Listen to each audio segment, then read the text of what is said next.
Ito po ituturo po natin ang mga dapat gawin dahil gano'n naman talaga eh. Alam nyo, una-una ganito, sobrang nahirapan ako nung nakarang araw, di ba? Hindi naman nangyari sa akin yung iniisip ko. May mga ganon. Ito po ay dapat po na malaman ninyo tungkol po ito sa anxiety na kung saan yan po ang nagpapahirap sa inyo. Bago po ako mag-uumpisa, naanyayahan ko po kayo na mag-share, mag-like, mag-subscribe po sa aking YouTube channel. Kung may mga katanungan po kayo, mag-comment lang po kayo sa ating comment section nyo sa baba. Ayun po, bali ito dapat ang gawin ninyo. Kasi po pag ginawa nyo ito, hindi po tatagal ang anxiety nyo pag ginawa mo ito. Napakahirap po pag may anxiety. Kaya ito po ituturo po natin ang mga dapat gawin dahil gano'n naman talaga eh. Alam nyo una-una ganito. Di ba may sintomas kayo? Nag-uumpisa kasi sa isa lang muna yan. So parang nakaramdam ko, parang natatakot ako.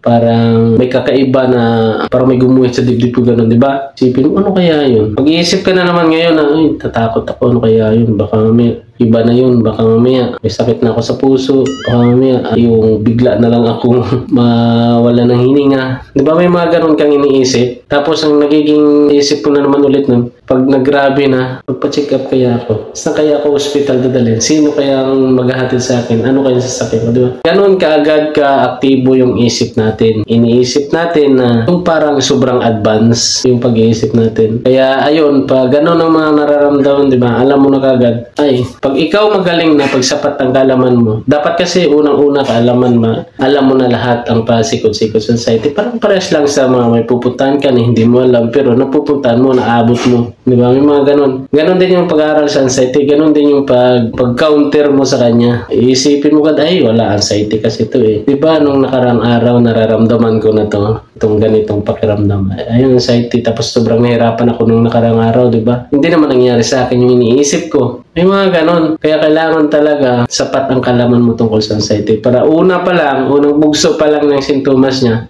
alam mo na ang gagawin mo. Ay, ganito, anxiety kasi. Sige, bahala ka. Basta, gagawa ako. Gagawa.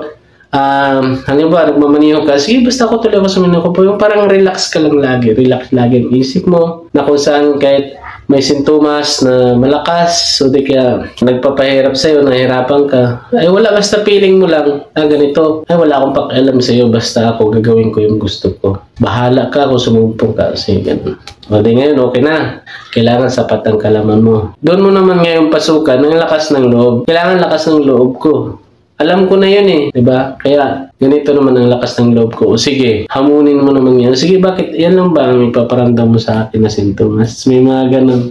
Yan lang ba? Wala na ba? Sige. Anong hilo lang ba yan? Masamang pakiramdam para magkukulaps. So sige, gusto ko magkulaps, mga ganun. Pero siyempre, matakot ka naman magkulaps ka. Hindi naman mangyayari yun. Pero kailangan lang ang magiging laman ng isip mo is ganun yung pang-counter mo. Kailangan mo na labanan talaga na, ay, kailangan ko na maging matatag dito sa anxiety na to. Diba? Pag ganyan ang iniisip mo, kusa lang po yan mawawala. Kusa lang po yan na lilipas sa isip mo. Pero meron naman din na, na may hindi naman siya basta-basta kagad mawawala. Meron din naman na pakunti-kunti na tatanggal siya. Diba?